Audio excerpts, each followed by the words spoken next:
Hello everyone, today we're going to talk about damage, fatigue, and fracture of structures. The team is conformed by Mingura, Ledezma, Jesús, González Meléndez, Fátima, and Ramírez, Urquizu, Miguel, and we are students from Autonomous University of Chihuahua.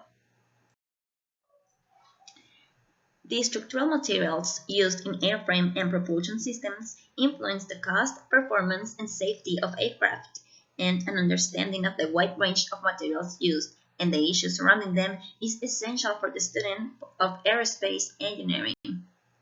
First of all, we will introduce the reader to the range of aerospace materials, focusing on recent developments and requirements. Next, we discuss the properties and production of metals for aerospace structures, including strengthening of metal alloys, mechanical testing and casting, processing and machining of aerospace metals. Finally, we look in depth at individual metals including aluminum, titanium, magnesium, steel, and superalloys, as well as the properties and processing of polymers, composites, and wood. Background information. Structural components of aerospace vehicles. Components have a complex geometry or a large volume envelope to volume ratio. Aerospace components often have complex geometries because aerospace applications usually require components with integrated functions. For instance, structural components may also act as conduits, such as an airfoil with an embedded cooling channel or an engine turbine blade that may also have an internal structure for coolant. Aerodynamic fundamentals. Understanding the motion of air around an object, often called a flow field, enables the calculation of forces and moments acting on the object. In many aerodynamics problems, the forces of interest are the fundamental forces of flight, which are lift, drag, thrust, and weight.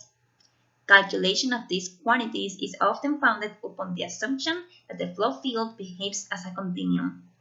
Viscosity is associated with the frictional forces in a flow.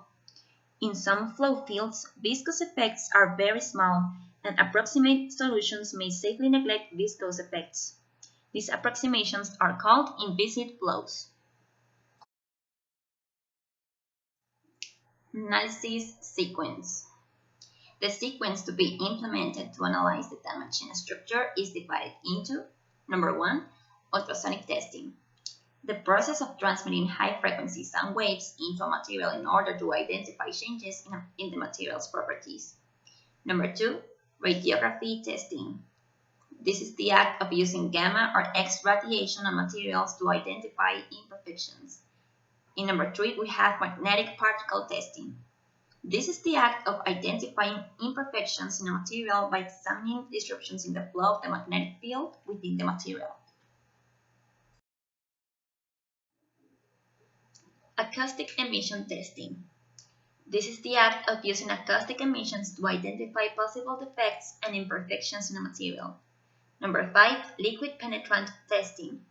This is the process of using a liquid to coat the material and then looking for breaks in the liquid to identify imperfections in the material.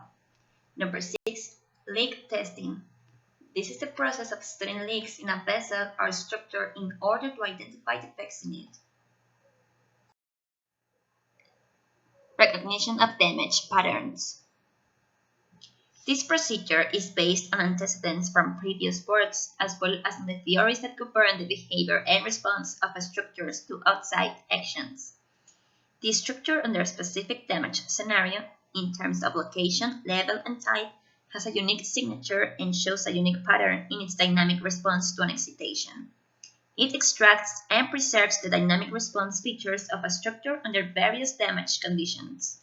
Different damage scenarios can be presented by the features extracted using these transformations. Types of repairs. An external repair is one that can be carried out quickly since it does not interfere with existing interior structure. It is used to minimize the time in aircraft ground, so this is generally oriented to be carried out in the field rather than in a workshop, but has the disadvantage of protruding from the repair surface, producing resistance to advance and therefore increasing fuel consumption. Flush repairs are those that require more time on the ground of the aircraft as they alter the existing interior structure. Given their complexity, They are designed to be carried out in the workshop and have the advantage that do not protrude from the repair surface and therefore do not produce resistance to advance. Damage repair. Evaluation through numerical simulation and proposal of repair techniques. Numerical simulation is a useful tool to quantify the damage suffered by a structural element. By using this technique, it is possible to realize the importance of the damage, therefore repairs can be proposed. Safe repairs will be designed based on the value of the stresses produced by the simulation process. The running time quality of solution trade-off inherent in most annealing implementations may well extend far beyond the standard limits of acceptable running time. Finally, establish what materials are adequate to resist the efforts responsible for the damage produced. References are shown below. This will be it for our part. Thank you for your attention.